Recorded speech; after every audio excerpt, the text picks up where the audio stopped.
बोलिए लक्ष्मी नारायण भगवान की जय। बोलिए शंकर भगवान की, सियावर रामचंद्र भगवान की, पवन सुत हनुमान की जयकारा। शेरा वालिदा बोल साचे दरबार की। ओम गजाननं भूतगणादि सेवितं कपित्थजम्बो फलचारुभक्षणम् उमासुतं शोकविनाशकारिकं नमामि विघ्नेश्वर पादपङ्कजम्। ओम श्री गणेशाय नमः। यस्य स्मरणमात्रेण जन्म संसार बन्धनात् विमुच्यते। नमस्तस्मै विष्णवे प्रभवे विष्णवे। गुरुर्ब्रह्मा गुरुर्विष्णुः गुरुर्देवो महेश्वरः। गुरुः साक्षात् परब्रह्म तस्मै श्री गुरुवे नमः। श्री गुरुचरण कमलेभ्यो नमो नमः। बोलिए शंकर भगवान की, उमापति महादेव की, राधा कृष्ण भगवान की, लक्ष्मी नारायण भगवान की, ठाकुर जी महाराज की, माघ महात्म की जयकारा। शेरा वालिदा बोल साचे दरबार की। कल आप लोगों ने माघ महात्म की कथा में जो कथा सुनी, उसमें आप लोगों को बताया गया कि हमें किस प्रकार से माघ महात्म को करने के बाद किन किन कर्मों का क्या फल प्राप्त होता है। इतनी कथा सुनने के बाद भगवान अपने भक्तों को बताते हैं कि हे प्रभु, हे भक्तजनों, विष्णु दूत ने वैश्यवर से कहा कि निर्लज्जता धारण कर, स्वाभिमान त्याग कर, यश का नाश कर, भिक्षा मांगने वाला अर्थात समर्थ होकर पराश्रय जीवी होना निंदनीय है। अतएव सद्गति कर्मियों को अपने उद्यम तथा पुरुषार्थ का आश्रय लेकर जीविकोपार्जन करना चाहिए। भिक्षा उन लोगों को मांगनी चाहिए जो असहाय हैं, कुछ कर नहीं सकते। अगर आप शरीर से हष्ट पुष्ट हैं तो भिक्षा नहीं मांगनी चाहिए। कहते हैं इसमें भी अधर्म और अन्याय से बचे रहना चाहिए। पुरुषार्थ से अर्जित वृत्ति पर अपना जीवन यापन करने वालों के दोनों लोग सुधर जाते हैं तथा उसे सद्गति प्राप्त होती है। ब्रह्म मुहूर्त में सैया का त्याग कर नित्य कर्मों से निवृत्त होकर तथा स्नान आदि करके भगवत भजन करने के बाद अपने कर्तव्य धर्म को अपनाना चाहिए। ऐसा करने वाले सब सुखों को प्राप्त करते हैं। शास्त्रकारों ने प्रातः काल ब्रह्म मुहूर्त में सैया त्याग करने का बड़ा कठोर नियम बताया है कि इसे तत्परता पूर्वक करना चाहिए। प्रातः काल अगर हम आलस करते हैं तो हम बहुत सारे सुखों से वंचित हो जाते हैं। सिर्फ एक सुख प्राप्त करते हैं कि कुछ समय तक हमें ऐसा लगता है कि रजाई का सुख हमें अच्छा लग रहा है, लेकिन बहुत सारे कर्मों से हम वंचित हो जाते हैं। सुखी और धार्मिक जीवन जीने के लिए मनुष्य को चाहिए कि वो सूर्योदय से पूर्व ही सैया का परित्याग कर दे और अपने नित्य कर्मों से निवृत्त होकर स्नान कर, वस्त्र परिवर्तन कर ईश्वर की आराधना करे। अपने दैनिक जीवन कार्यों में वो उसके उपरांत लगे। मनुष्य का जीवन तन और मन के संयोग पर भौतिक रूप से गतिशील है। प्रातः काल के स्नान से मनुष्य का तन और मन दोनों स्वच्छ और निर्मल रहते हैं।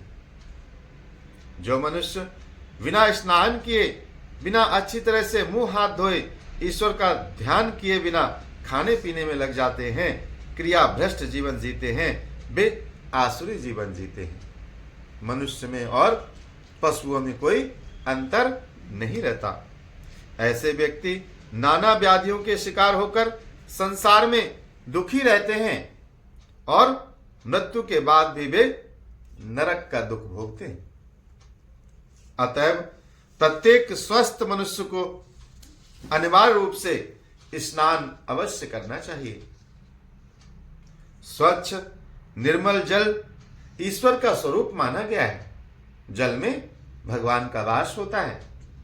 इसलिए जब हम जल से स्नान करते हैं तो परमात्मा हमें मन से और तन से निर्मलता प्रदान करते हैं।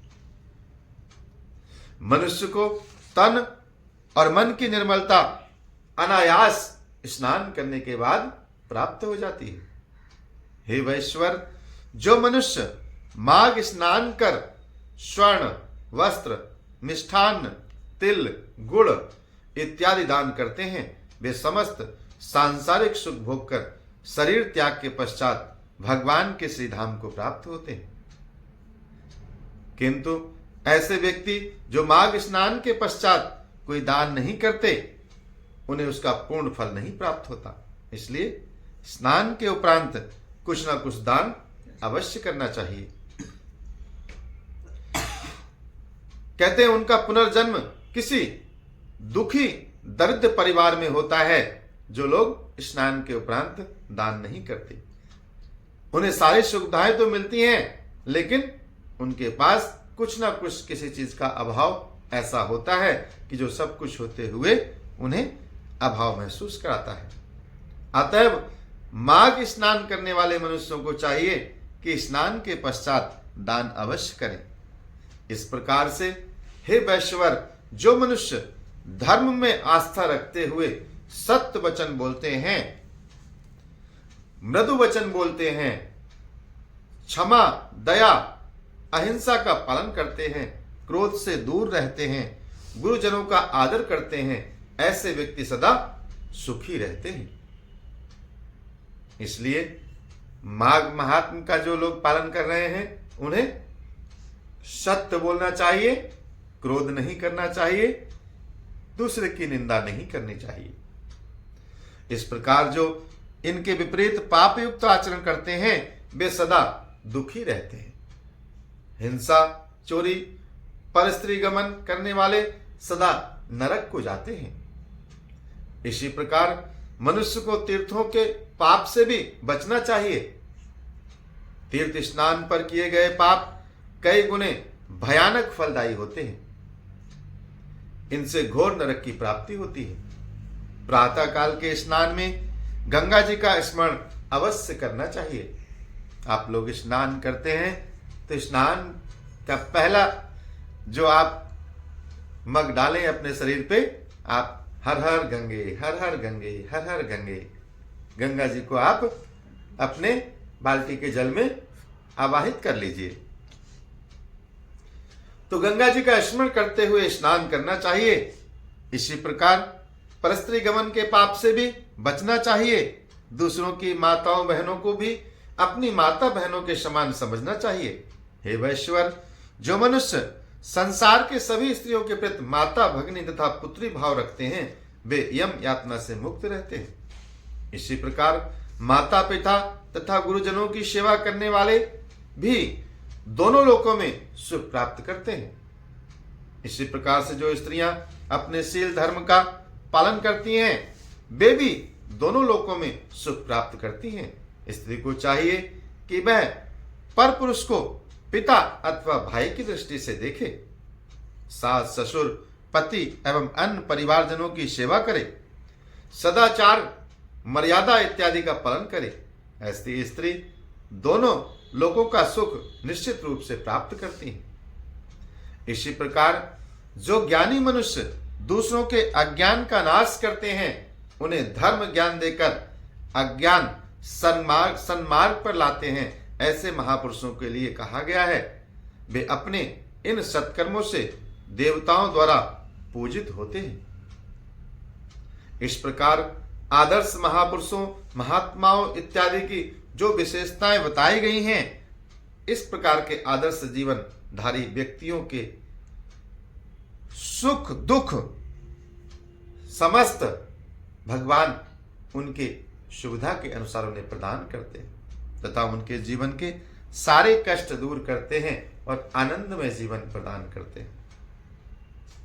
अपनी कथा यहां तक सुनाने के पश्चात सूत जी कहते हैं, हे मुनीश्वरों, इस अध्याय का ये महात्म्य है कि जो मनुष्य श्रद्धा और भक्ति पूर्वक इस अध्याय का स्वयं पाठ करता है अथवा दूसरों को सुनाता है, वे समस्त सांसारिक सुख को प्राप्त करके अंत में भगवान श्री लक्ष्मी नारायण के धाम की प्राप्ति करते हैं। इसलिए हमें माघ महात्म्य नियम और संयम जितना हो सके उतना निभाते हुए उसका पालन करना चाहिए। परमात्मा हमें अपना पूर्ण आशीर्वाद प्रदान करेंगे। बोलिए लक्ष्मी नारायण भगवान की, बोलिए शंकर भगवान की, बोलिए माघ महात्म्य की जयकारा। शेरा वालिदा बोल साचे दरबार की। श्रीमन नारायण नारायण नारायण, श्रीमन नारायण